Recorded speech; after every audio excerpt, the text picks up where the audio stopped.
Hasta hace bien poco, cuando un particular o una empresa buscaban una berlina, lo que acostumbraban a hacer era comprar una berlina con motor diésel, pero esto está cambiando. Ahora lo que se lleva es el plug-in hybrid, las berlinas híbridas enchufables. Ofrecen menos consumo, emiten menos y también ofrecen una imagen ecológica que no va nada mal para los tiempos que corren. Todo eso, evidentemente, en teoría. Y hoy vamos a intentar ver si es así o no. Tenemos con nosotros la referencia del segmento de las berlinas grandes, un BMW Serie 5 con su motor de acceso, un diésel de 190 caballos. Tal como decía Jaume, lo que hasta ahora compraban particulares y sobre todo empresas pensando en sus flotas de directivos. Y por otro lado tenemos lo que compran ahora, el coche ecológico, el plug-in hybrid, en este caso un DS9 con un motor conjunto de 225 caballos. Pues vamos a comparar y ver si el recién llegado DS9 con su etiqueta 0 es capaz de hacer frente al veterano BMW con su etiqueta Eco.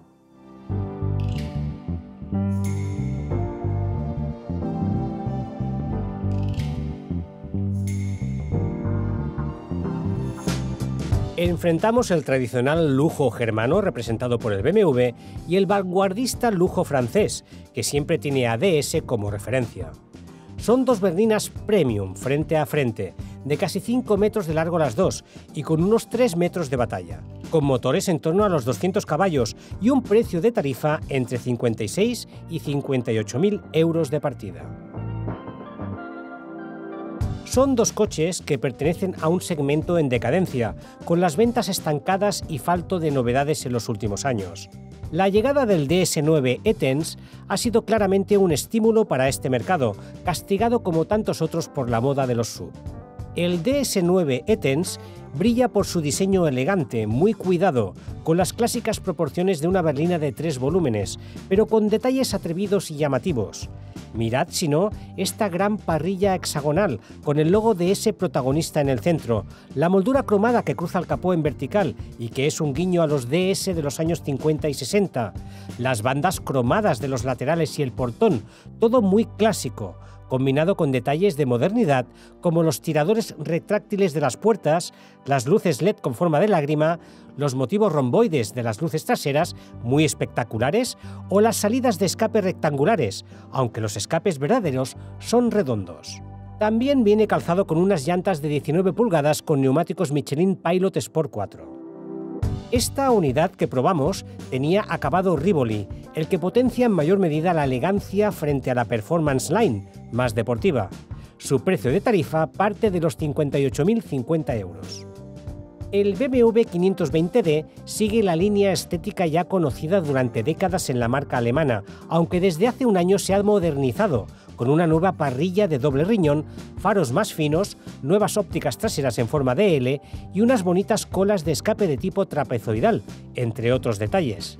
La elegancia también caracteriza su diseño, pero en este caso deriva hacia un estilo más deportivo, porque la unidad que veis en las imágenes monta el paquete M Sport, que incluye paragolpes delantero, trasero y taloneras laterales más deportivas, y unas llantas exclusivas de 19 pulgadas con neumáticos Goodyear Eagle F1 de diferente medida en el eje delantero que en el trasero. Esta berlina ejecutiva con motor diésel se vende a partir de 58.850 euros con el paquete M Sport incluido. Es un precio de partida casi calcado al de la berlina francesa, lo que indica claramente el marcaje férreo que se llevan entre ellos. Bajo el capó del DS9 encontramos un pequeño motor de 4 cilindros de gasolina que da 180 caballos y unido a un motor eléctrico que está por aquí, que apenas se ve, un motor eléctrico de 110 caballos. En conjunto, cuando trabajan conjuntamente, dan 225 caballos de potencia. La caja de cambios es una automática de 8 velocidades y la batería tiene una capacidad de 11,9 kWh y está situada detrás de la banqueta, bueno, justo debajo de la banqueta, para no ocupar espacio en el maletero. En este BMW diésel también hay una segunda batería, en este caso de 48 voltios, situada debajo del piso del maletero. Es la batería que se regenera con las frenadas y que mueve el motor eléctrico que está junto a este diésel 4 cilindros de 190 caballos. La misión de este motor eléctrico es echar una manita de vez en cuando al diésel. El BMW debe recargar AdBlue de vez en cuando, por lo que encontramos en él una entrada para el depósito justo al lado de la boca de repostaje de diésel. En el DS hay dos tomas, una para el repostaje de la gasolina y otra para la carga de electricidad, como buen híbrido enchufable. Joan nos explica ahora cómo son por dentro. ¿Qué queréis que os cuente del interior de un BMW que no sepáis? Aquí no ha cambiado prácticamente nada desde hace muchos años.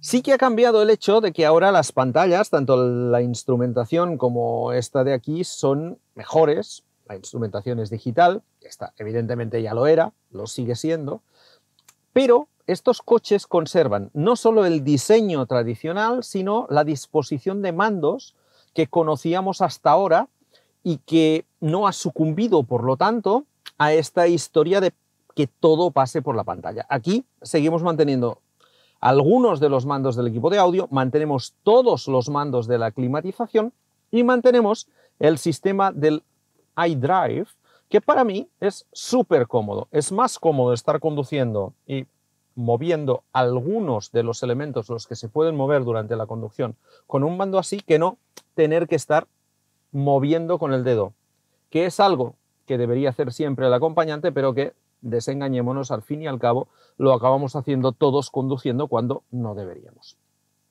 Cositas de este coche interesantes. El volante, magnífico, como siempre en BMW, es el opcional M y por lo tanto es perfecto.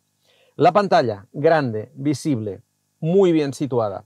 Y luego algunas cosas así un poco raritas. Por ejemplo, el color de la tapicería de cuero. Es opcional, también puede ser negra, puede ser más clara, por lo tanto yo elegiría otro color.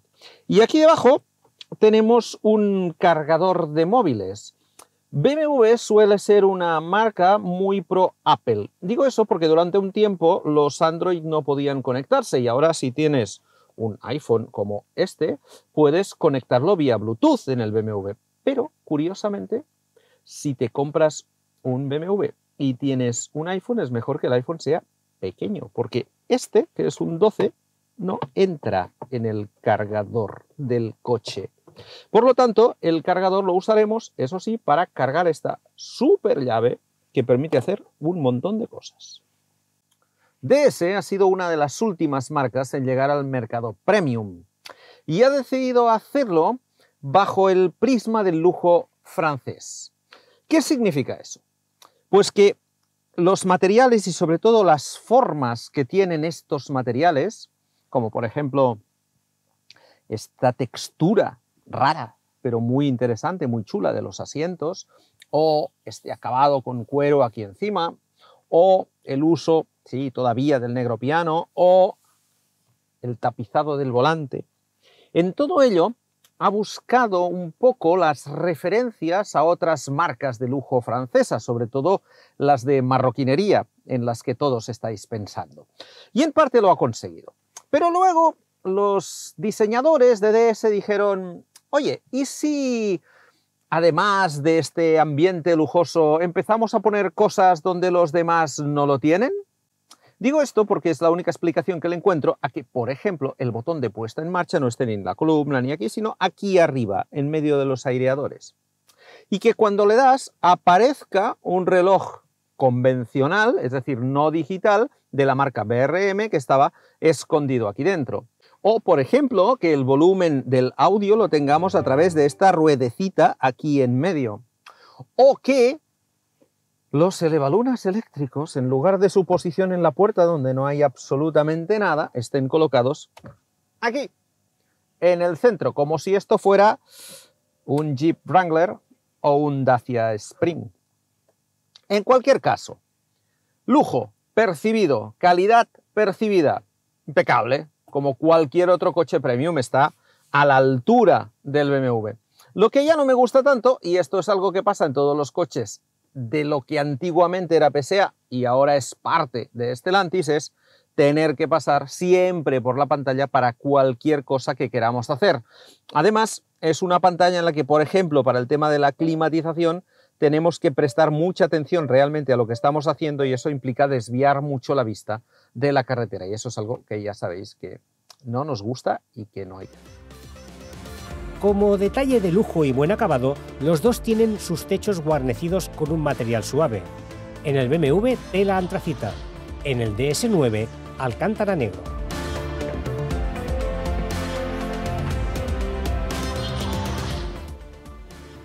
Entrada sin excesivas complicaciones, he pasado rozando, eso sí. Y una vez detrás, lo habitual en un coche como este que tiene propulsión al eje trasero. ¿Por qué os digo esto?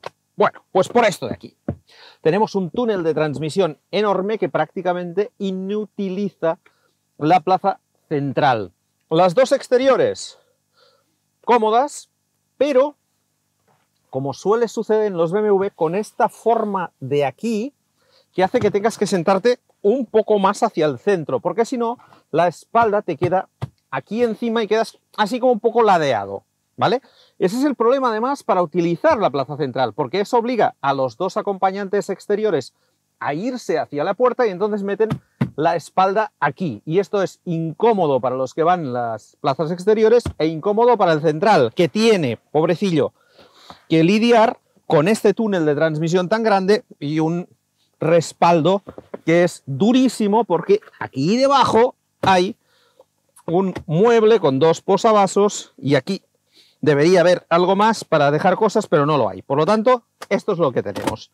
Cierro, para atrás, espacio para las piernas, más que correcto, hueco para dejar cosas aquí, dos cargadores USB, una pequeña bandejita y los mandos del climatizador, que es de 3 zonas, 1, 2 y 3.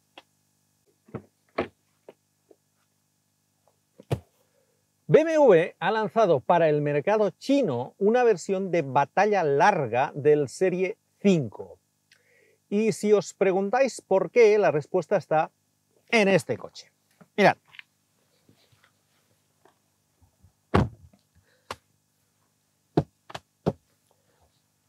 A los clientes chinos de este tipo de vehículos les encanta que haya una diferencia de espacio brutal entre el asiento trasero y el asiento delantero. Por lo tanto, los coches que se diseñan específicamente o pensando mucho en el mercado chino, como es el caso del DS9, que incluso se fabrica allí, tienen esta característica, una batalla muy larga con mucho espacio entre el asiento delantero, al que casi no llego, y el asiento trasero. Les gusta y por lo tanto los hacen así. El confort de este coche es un poco similar al del BMW, porque el asiento tiene también esta zona bastante inclinada que cuando te sientas te manda un poco hacia el centro. Lo que tiene el DS es una plaza central bastante más aprovechable, porque no hay túnel de transmisión y porque el respaldo, siendo casi tan duro como el del BMW, es un poco menos incómodo. En el respaldo tenemos esta especie de mueble que viene para acá, en el que tenemos aquí debajo un par de huecos para dejar cosas, los inevitables portalatas, y si os fijáis bien en esto de aquí, estos son, yo tengo otros a este lado, son los mandos del sistema de masaje en los asientos traseros. En definitiva, que este coche en esta configuración es fantástico para viajar aquí detrás, más que para hacerlo incluso en las plazas delanteras. Tenemos climatizador, dos tomas de USB, estas redecillas a las que cuesta incluso llegar, y finalmente los elevalunas que curiosamente aquí detrás sí están en la puerta en lugar de en cualquier otro sitio raro. Una última cosa, como habitualmente cuando se lleva chofer el asiento que se utiliza es el de aquí, en DS han puesto un mando para que quien se siente detrás cuando delante no se ocupa pueda tener incluso más espacio del que tengo ahora yo. Para chinos y para los que no somos chinos y nos gusta el espacio detrás.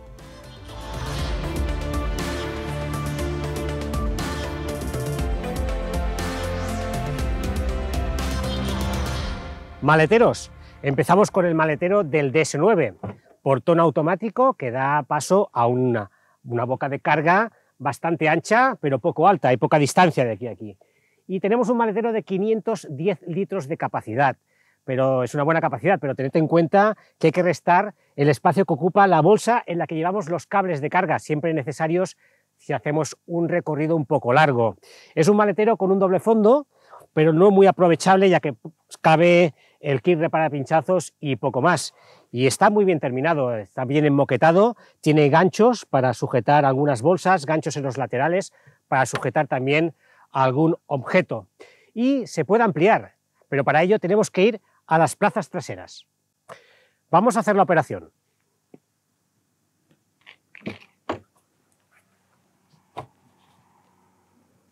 Yo solo no puedo. Joan, échame un cable.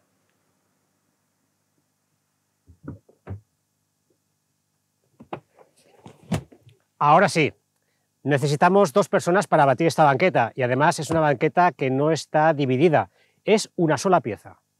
Gracias, Joan. Vamos a ver el maletero del BMW ahora. También, como veréis, tiene portón automático, da paso a una boca de entrada más ancha, incluso más alta que la del DS9, y a un maletero con 530 litros de capacidad, un poco más de capacidad que la del DS9. Un maletero que, eso sí, no tiene doble fondo, es imposible, aquí no se puede abrir, no hay ninguna tapa que nos permita colocar ningún objeto aquí debajo.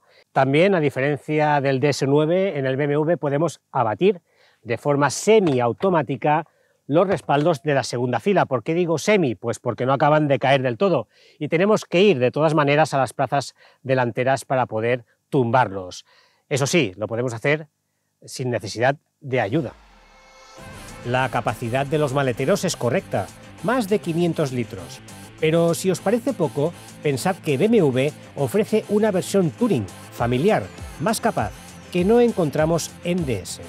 Con estos interiores es fácil pensar que cualquier viaje, por muy largo que sea, va a ser confortable. Estas 2 berlinas ofrecen una forma de desplazarse muy de primera clase, pero entre ellas hay diferencias. Veamos.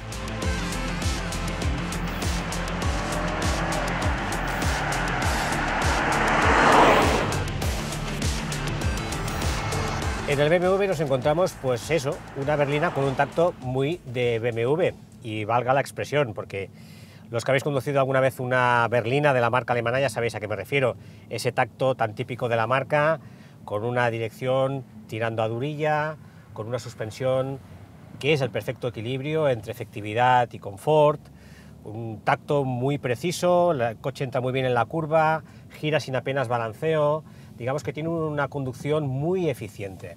Y esta berlina, este Serie 5, no es una excepción.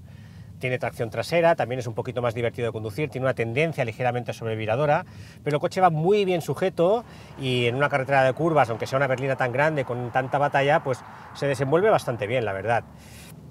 También tenéis que tener presente que el secreto también de este dinamismo tan característico de esta berlina está en su suspensión adaptativa, una suspensión adaptativa que en función del modo de conducción que escojamos, sobre todo si escogemos el modo Sport, pues se va adaptando su tarado a esta conducción más viva. Esta Serie 5, este Serie 5 con motor diésel también tiene como opción la posibilidad de pedir una dirección activa integral. ¿Qué quiere decir esto? Que en el eje trasero podemos pedir que las ruedas giren ligeramente para poder facilitar las maniobras en parado y sobre todo a la hora de girar en curvas muy cerradas. Y esto hace que el coche sea mucho más ágil, sobre todo que el DS9, en este caso, en esta comparativa que estamos haciendo. ¿Qué queréis que os diga de este motor de 4 cilindros diésel de BMW que hemos probado antes en el Serie 3, ahora aquí en el Serie 5, que lleva ya un tiempo, que ha tenido diferentes potencias, que ahora tiene 190 caballos y que es, digamos, la sublimación de lo que tiene que ser un motor diésel? Un motor que empuja desde abajo, que cuando tiene que recuperar, recupera, que cuando tiene que acelerar, acelera y que cuando tiene que gastar poco, gasta poco. El principal problema de los motores diésel es que ha llegado un punto en que alguien ha decidido que hasta aquí. Y entonces, bueno, pues hasta aquí. Y es un hasta aquí cuando estaban en su mejor momento. Y por lo tanto, los que queráis seguir comprando motores diésel porque garantizan un consumo bajo durante muchísimos kilómetros, pues esta es una opción fantástica. Que además tiene, gracias a la microhibridación que lleva, que no se nota, sinceramente, a la hora de que el coche funcione, tiene la etiqueta Eco de la DGT y por lo tanto este es un diésel que en principio cuando en el año 2023 empiecen a colocar zonas de bajas emisiones en todas partes, lo más probable es que pueda seguir entrando ahí en todas partes. El cambio es un cambio automático de 8 velocidades con convertidor de par, muy parecido en cuanto a su definición al del DS, pero este va bastante mejor.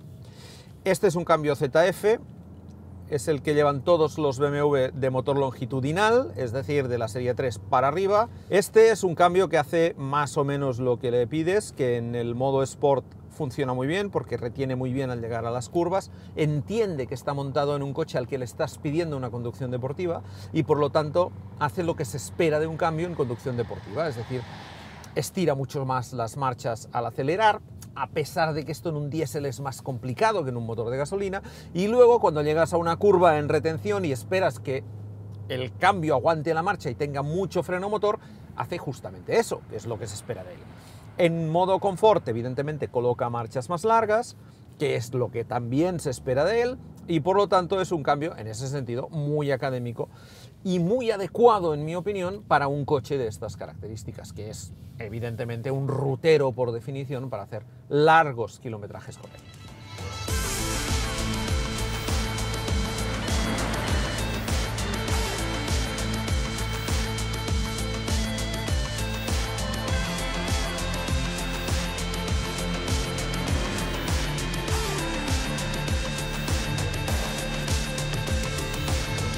El DS9 e-Tens no tiene nada que ver en cuanto a comportamiento dinámico en comparación con el Serie 5 de BMW.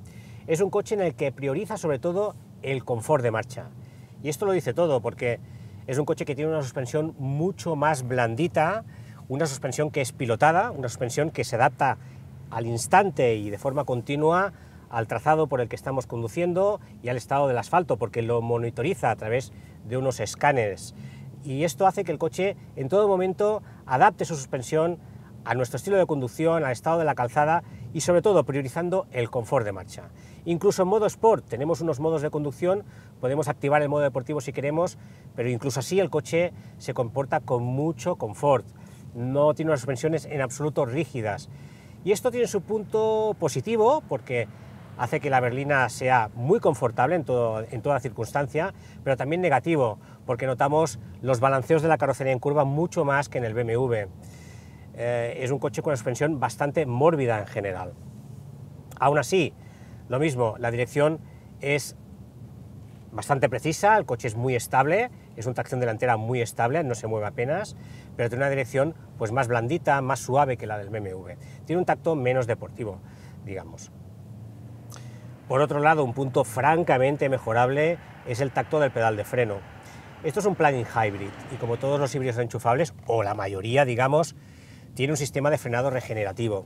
Y esto es lo que hace que el tacto de freno tenga muy poca mordiente al principio. El primer recorrido del pedal de freno apenas notas que el coche frena y por lo tanto, pues bueno, es cuestión de acostumbrarse. El coche frena bien, evidentemente, pero ese tacto poco progresivo es algo que yo creo que en este plug-in hybrid, como en muchos otros, es muy mejorable. En definitiva, el DS9 e-Tens es una berlina para tomárselo todo con bastante calma, es una berlina para ir conduciendo con tranquilidad, te permite también, evidentemente, mantener un ritmo vivo, pero ya sabes cuáles son sus limitaciones, vas a notar más balanceos y un poco más imprecisión en comparación con el BMW. Pensad que la intención de esta berlina tampoco es parecerse al estilo de un BMW, sino todo lo contrario, es marcar la diferencia precisamente por esta comodidad y este placer de conducción cuando estás circulando en autopista, cuando estás circulando en una autovía y bueno, pues cuando estás circulando acompañado de personas que buscan sobre todo llegar a destino sin haber acusado apenas cansancio por muy largo que sea el viaje. Este coche tiene 225 caballos y combina los dos motores, el de gasolina y el eléctrico. Y lo cierto es que la sensación es que sí que están. Es decir, sobre todo en las aceleraciones se nota que el motor de gasolina tarda un poco en responder, entre otras cosas porque el cambio también reduce, y no es un motor que empuje mucho desde abajo, pero al tener el apoyo del motor eléctrico, que para eso está cuando vamos en modo híbrido y no mueve el coche por sí mismo, lo que conseguimos es una inmediatez en la reacción del motor que es más que interesante. De manera que siempre tenemos sensación de empuje, tanto cuando vamos a bajas vueltas y de golpe pues queremos acelerar para hacer un adelantamiento o para recuperar, como cuando estamos rodando y lo que queremos es simplemente mantener la velocidad, por ejemplo, en un repecho de una autopista, simplemente acelerando un poco. Siempre tenemos una buena respuesta de este motor.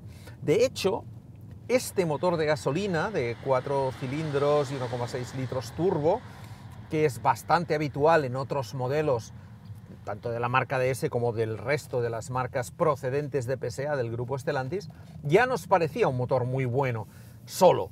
Y ahora con el complemento del eléctrico, la verdad es que va francamente bien. Lo que no me acaba de gustar tanto es el cambio. Es un cambio automático por convertidor de par de 8 marchas, que sobre el papel está muy bien, pero el problema no es tanto el cambio en sí, sino la gestión del cambio que hace el coche. De entrada, no tenemos en este DS9 un modo 100% manual. Sí es cierto que tenemos unas levas detrás del volante con las que podemos cambiar en un momento dado, pero de manera puntual, porque a continuación el coche inmediatamente vuelve a colocar el cambio en modo automático y sigue haciendo lo que considera. Si yo pongo el coche en modo Sport, la programación del cambio varía. Y varía para conseguir un comportamiento un poco más deportivo, tal como dice el nombre Sport. Esencialmente eso se traduce en que tenemos un poco más de retención, pero tampoco mucha más al llegar, por ejemplo, a una curva. Y es más, hace una cosa que no me gusta nada, que es, por ejemplo, cuando yo pongo tercera ahora mismo mediante el cambio manual teórico con las levas, en el momento en que levanto al llegar a una curva, en lugar de mantenerme la tercera, incluso yendo en modo Sport, me pone la cuarta. Y cuando freno, entonces dice, uy, no, que quería que redujera, y entonces me mete segunda. Es decir, hace unas cosas muy extrañas. No sé quién ha programado este cambio automático, pero de cara al dinamismo del coche y sobre todo de cara al agrado de conducción en cualquier circunstancia, yo creo que es lo que peor resuelto está en este DS9. Cuando comparamos un híbrido enchufable con un coche solo térmico, el híbrido enchufable tiene todas las de ganar, sobre todo en los primeros 100 kilómetros. Veamos, el DS9 es capaz de hacer más de 40 kilómetros en modo 100% eléctrico. En esta imagen de su cuadro de instrumentos vemos como en la salida anunció 36 kilómetros que se convirtieron en realidad en 44. Aquí tenéis la prueba, con 42 hechos y 2 de remanente. Si vuestros viajes cotidianos de casa al trabajo y vuelta no pasan de 40 kilómetros o tenemos ocasión de cargar también en el trabajo, el consumo de este coche será cero. Pero, ¿qué sucede si cuando se agota la batería seguimos viaje y hacemos, por ejemplo, 100 kilómetros?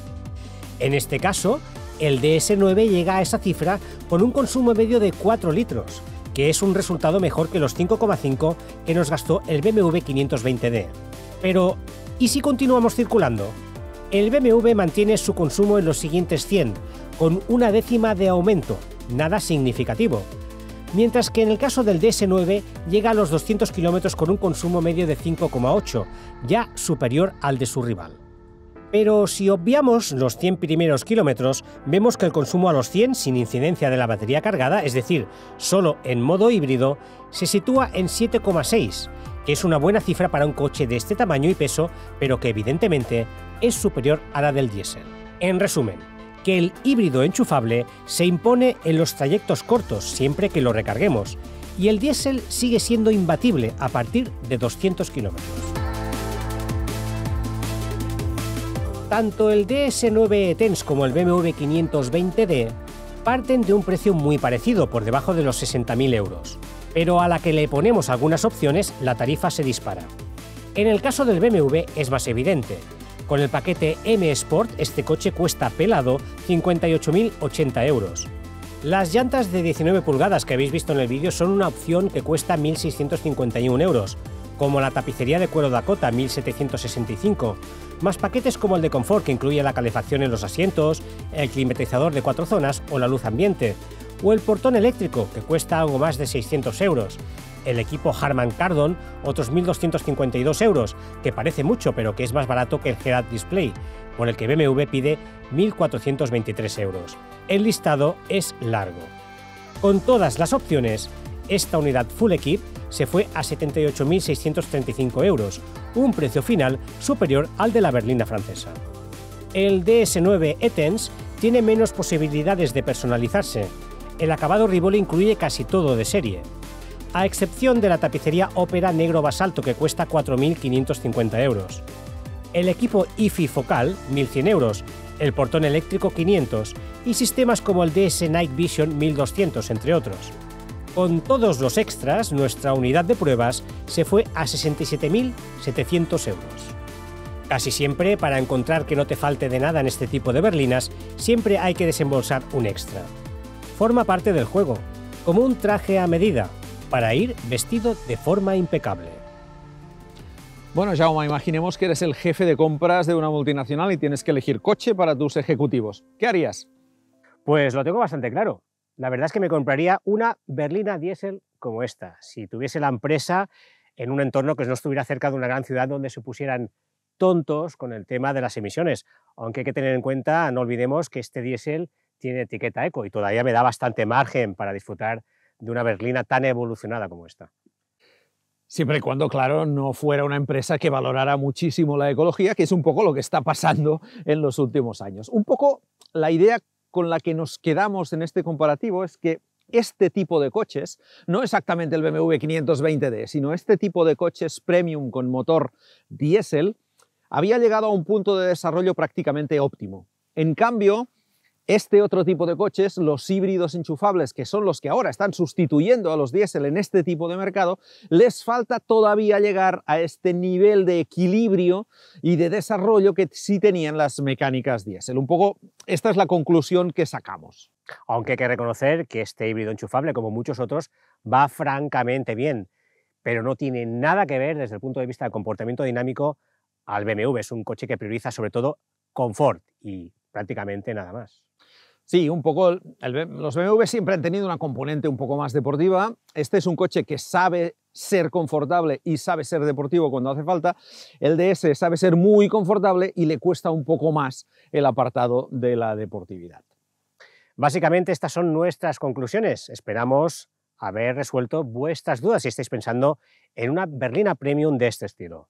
Y ya sabéis que tenéis los comentarios a disposición para que nos contéis con cuál os quedaríais vosotros.